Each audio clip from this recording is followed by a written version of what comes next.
Hello everybody, welcome back to the course on material energy balances. Today we will talk about mixing and solutions. So, what is the importance of this? So, until now we have been assuming ideal mixing and solutions behavior. Now, let us look at how we can account for non-ideality in these scenarios. So, what is the importance of mixing and solution in energy balances? Mixing of two liquids, for example sulfuric acid and water, or dissolving a solid in a liquid can actually release heat or absorb heat. Bonds between neighboring molecules or atoms are broken and new bonds are formed in the product. So, this means there is going to be energy associated with this process. If the energy required to break the bonds is less than the energy released during the bond formation, then the net energy release happens. If you have it the other way, then energy is absorbed. If this energy which is released is not dissipated quickly, then the solution temperature will also increase. In an ideal mixture, what happens is the enthalpy of the mixture is equal to the summation of the contributions of enthalpy of individual components. So, until now we have been assuming ideal mixture behavior. So, that is why we have just been calculating the total enthalpy of a mixture as the summation of the enthalpies of individual components present in the mixture. So, the ideal mixture assumption works well for nearly all gas mixtures, because we are anyways operating under ideal gas behavior most of the times, and for those kind of conditions this assumption is reasonably valid. It also works for liquid mixtures of similar compounds. So, if you have methanol and ethanol getting mixed, this would not be a problem. However, it is not valid for other mixtures and solutions.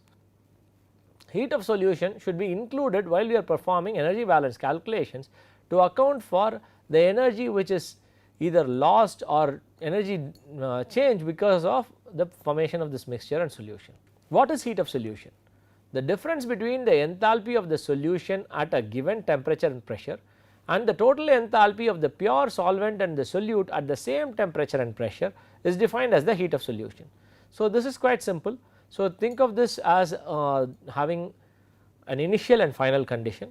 So, initial condition is where the pure solvent and the solute are existing separately at a particular temperature and pressure. Now, the final condition is the solution which is formed. So, just like how we have been looking at phase change, here the process is formation of solution. So, just like how phase change has to happen at the constant temperature and pressure for us to identify the enthalpy associated with the phase change, here for identifying the heat of solution, the formation of solution or mixture has to happen at the constant temperature and pressure. For 1 mole of sulfuric acid in water mixture, what you would have is the change in enthalpy, which is the heat of solution, can be given as the enthalpy of the aqueous sulfuric acid minus the summation of the enthalpy of liquid sulfuric acid and enthalpy of water at that particular temperature and pressure. For sulfuric acid dilution, heat is released from the mixture, and because of this delta H cap, which is the delta H which is the heat of solution, is negative. So, now heat of solution also has another parameter which is the R term. So, what you have here is delta Hs cap T comma R is defined as the change in enthalpy for a process in which 1 mole of a solute is dissolved in R moles of a liquid solvent at constant temperature. See, just like how you have a process where two components are mixing. So, here now what happens is depending on the concentration of one component, you are going to have a different effect on the enthalpy change, and this needs to be accounted for using the R term. So, this is the term which defines the level of dilution or concentration of the solute in the solvent. So, if R becomes very large, then what happens is delta Hs cap approaches a limiting value which is called as the heat of solution at infinite dilution. So, as R keeps increasing, the concentration of the solvent goes up to a very large level, and the concentration of solute is infinitesimally small in that kind of a situation, and this is called as an infinite dilution, and the heat of solution then reaches a plateau and it remains a constant, which is called as the heat of solution at infinite dilution. Heat of mixing is similar to heat of solution, except here you have two liquids that are mixed instead of a solid and a solid being dissolved in a liquid. Perry's handbook gives you an extensive list of heat of solution for various substances in water at 18 degrees Celsius and room temperature.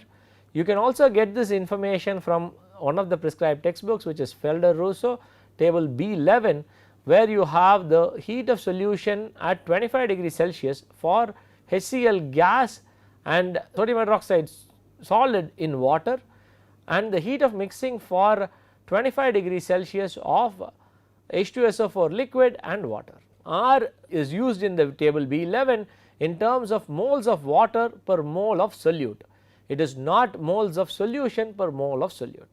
So, R is usually represented as the number of moles of the solvent, which is water, per mole of solute. Okay. So, use that appropriately, because when we write the enthalpy table, so just like how we saw with psychrometric charts, if you remember, when we did psychrometric charts, we filled the enthalpy table with only the dry air. We did not write the mass of humid air, because the enthalpy term was obtained for the dry air. It was given in terms of kilojoules per kilogram of dry air. So, the component multiplied with the specific enthalpy term has to be the mass of dry air. Similarly, here this value would have to be accounted for appropriately, so that we use the moles of water and not the moles of solution. Enthalpies in the table are also given as moles of solute, not moles of solution. Again, using the same concept, when you prepare the enthalpy table, you would have to use the appropriate moles for the moles in and moles out, or the moles initial and final.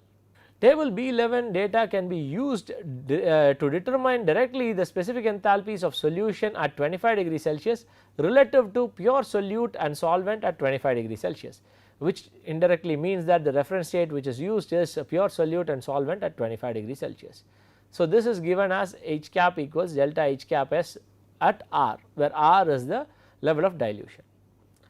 Another common reference state which is used which is pure solvent and an infinitely dilute solution at 25 degrees Celsius and 1 atmosphere. Instead of using pure solute and solvent, you can also use pure solvent and an infinitely dilute solution as the reference states. If you were to do this, then what you have is the actual enthalpy which you would be looking at would be the enthalpy you get from the table B1 minus the enthalpy at infinite dilution. So, here are a few example problems which would help us understand the fundamentals associated with mixing and solutions. The heat of solution of a solute A in water at 25 degrees Celsius is minus 40 kilojoules per mole A. For R equals 100 moles water per mole of A and minus 60 kilojoules per mole of A for infinite dilution.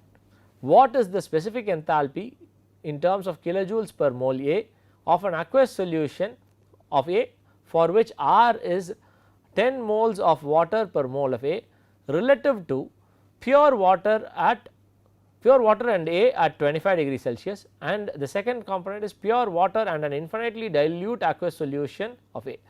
So, what you have in the problem is you have the heat of solution given. So, one is the heat of solution using pure solute and solvent as the reference states, which is given to you with a particular R value, and you also have the infinite dilution heat of solution. Now, we need to calculate what the change in specific enthalpy would be for preparing such a solution. So, for the first aspect, we need to calculate the specific enthalpy of an aqueous solution of A with R of 10 moles of water per mole of A with relative to pure water and the solute A at 25 degrees Celsius. So, this means the value we have here directly minus 40 kilojoules per mole of A would give us the enthalpy associated with this. So, our H cap would be equal to delta Hs cap at R, and the R is 10 moles of water per mole of A. So, we can directly use this value, which is minus 40 kilojoules per mole of A. So, the next reference state which is used is is pure water and an infinitely dilute aqueous solution. So, in the previous slide we looked at how we would calculate this. So, your H cap would be delta Hs cap at R minus delta Hs cap at infinity. So, this is the infinite dilution. So, what you would have here is minus 40 minus of minus 60 giving you 20 kilojoules per mole of A. So, depending on the reference states we get two different values. Now, let us look at the next few parts of the problem. If 5 moles of A is dissolved in 50 moles of water at 25 degrees Celsius, how much heat is evolved or absorbed? So, first thing we need to know is what is the R value. So, we have defined R value as the number of moles of water per mole of A. So, here we have 5 moles of A dissolved in 50 moles of water. So, 50 moles of water divided by 5 moles of A would give us an R value of 10, which means we can use the value given for heat of solution in the problem directly. So, the Q would be equal to delta H, so which is equal to N delta H cap. So, here we are assuming no change in kinetic energy, potential energy and shaft work. So, this would mean this equation simplifies for the open system to Q equals N delta H cap. So, this would mean Q equals 5 times minus 40, which is minus 200 kilojoules. So, Q here is less than 0, which means heat is not supplied, heat is removed from the system or released from the system. You have 200 kilojoules of heat which is released from the system while the solution is being prepared. So, this is the second part. So, now for the third part we are asked to identify how much heat is evolved or absorbed if the solution prepared is poured into a large tank of water at 25 degrees Celsius. Now, what you have is the initial condition is 5 moles of A dissolved in 50 moles of water. The final condition is what this solution being thrown into a huge tank of water, which would eventually mean the final condition would be at infinite dilution. So, now what we have is the final condition is infinite dilution, initial condition we already know. So, let us try to identify what the change in enthalpy would be, which is Q equals N times delta H cap S infinity minus N times delta H cap S R, which equals 5 times minus 60 minus 5 times minus 40 giving you Q equals minus 100 kilojoules.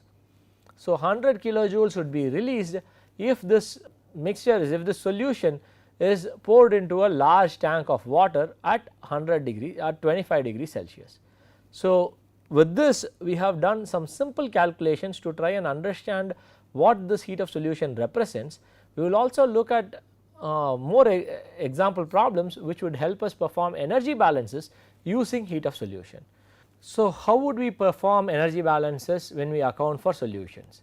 First thing we need to do is we will be preparing the enthalpy table which should consider the solution as a single component and pure substances at 25 degrees Celsius as the reference state. By doing this we would actually have a process where the pure components which are the reference state goes to the final condition which is there in the enthalpy table, which would be the solution of these two components. So, for finding the enthalpy of a solution at a temperature which is different from 25 degrees Celsius, what you would do is you would calculate the enthalpy at 25 degrees Celsius from the tabulated data. You would add enthalpy change for heating or cooling of the solution from 25 degrees Celsius to temperature T. If solution heat capacities are available, this can be used directly for calculating the change in enthalpies. If not, what you do is then you have to calculate the heat capacity of the mixture using Cp of the mixture or use heat capacity of the pure solvent depending on the pure solvent and solute or the pure solvent alone depending on the level of dilution. Here is an example problem where we will be performing energy balances accounting for heat of solution as well. Hydrochloric acid is produced by absorbing gaseous hydrochloride in water.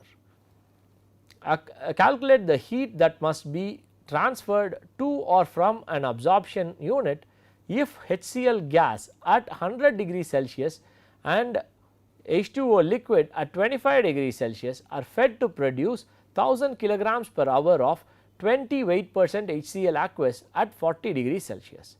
Let us now look at how to solve this problem.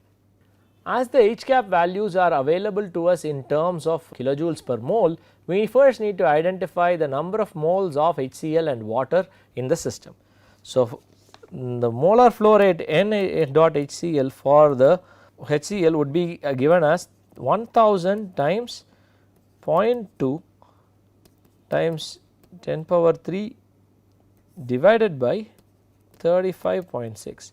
So, this gives us 5480 moles of HCl per hour.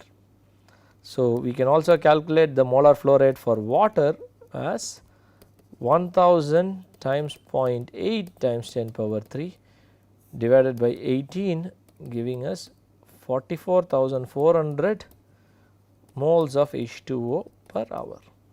So, what you have here is the mass of the solution times the mass fraction of the component times 10 power 3 to convert it into grams divided by the molecular weight to finally get the number of moles of HCl or H2O which is present in the system. Now that we have the system, we have drawn the flow chart.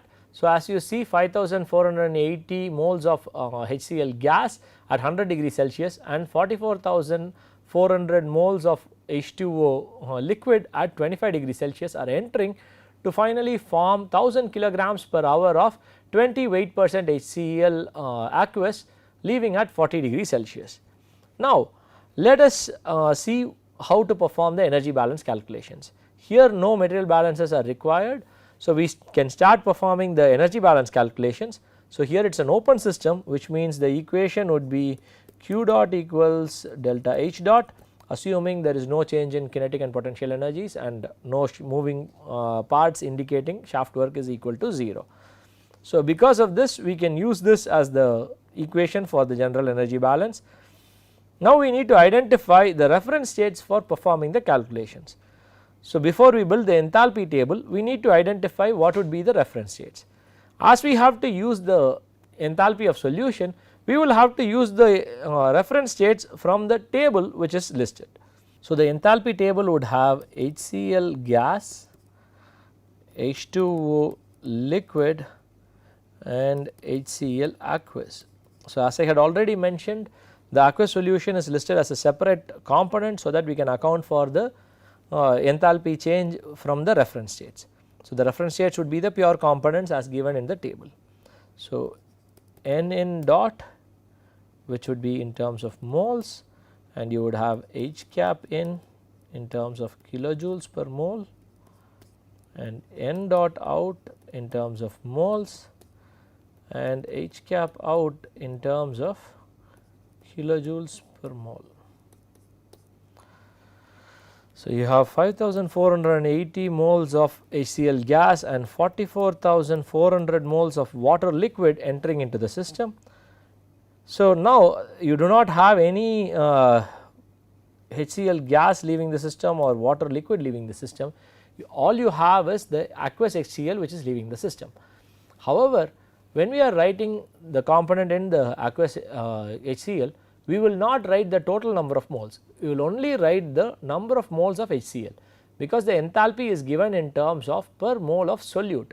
So, when we use the enthalpy value from the table, we can use only the mass of the solute or the moles of the solute to be multiplied. So, we will account only for the moles of HCl here for performing the calculations. So, this is 5480. So, this would have an H1 cap. So, you have water liquid coming in at 25 degrees Celsius, which is the same as the reference state. So, this would have a 0 enthalpy and this would have another enthalpy which is H2 cap. Now, we need to calculate H1 cap and H2 cap.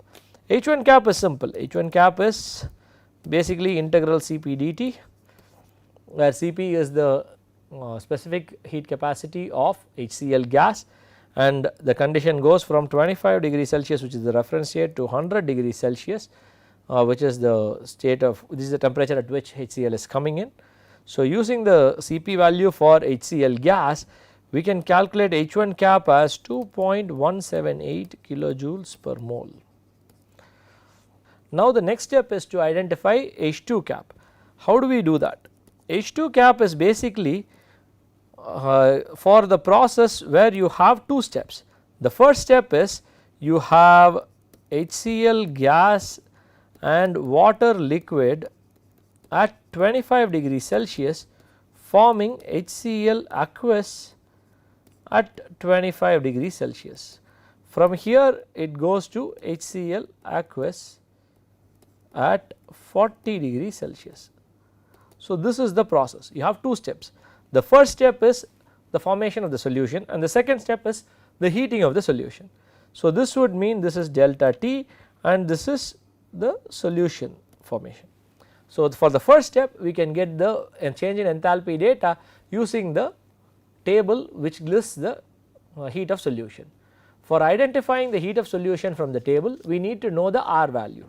So, R would be equal to number of moles of water per mole of HCl. So, we have 44,400 moles of water for 5,480 moles of HCl, which implies R is roughly 8.1. So, for the first step, which is the formation of the solution from HCl pure component and water pure component, we can look up the table B11 in the textbook Felder-Rousseau, or you can use any other reference book, and you will be able to get this value as H21 cap equals minus 67.4 kilojoules per mole of HCl. For the next value, which is heating the aqueous HCl to from 25 degrees Celsius to 40 degrees Celsius, you need to identify the Cp value for HCl aqueous. So, this value can be obtained from Perry's handbook. So, according to Perry's handbook, the Cp for HCl solution is equal to, for the given mole fraction, is equal to 0.557 kilojoules per mole HCl degree Celsius. So, using this we can calculate the change in enthalpy for the second step, which is integral Cp dt, where temperature is increased from 25 to 40 degrees Celsius. So, this would be equal to 8.36 kilojoules per mole of HCl. So, the total change, which is H2 cap, would be equal to the sum of these two, giving us a value of minus 59 kilojoules per mole. So, from here we can substitute the value back into the enthalpy table and calculate Q dot. So, Q dot, which is equal to delta H dot, would be equal to 5,480 times minus 59, which is the enthalpy of the aqueous HCl leaving the system, minus the inlet HCl which is coming in, which is 5480 times 2.178. So, this value would be Q dot would be equal to minus 3.35 times 10 power 5 kilojoules per hour. So, this is the rate at which heat must be removed for the process to happen. So, with this we have performed an energy balance problem using heat of solution as well. In the next lecture we would have a tutorial session to solve a few more problems which use mixing and solutions, and this will help us get familiarized with these concepts, and it will help us in applying these concepts directly while we perform energy balance calculations. Thank you.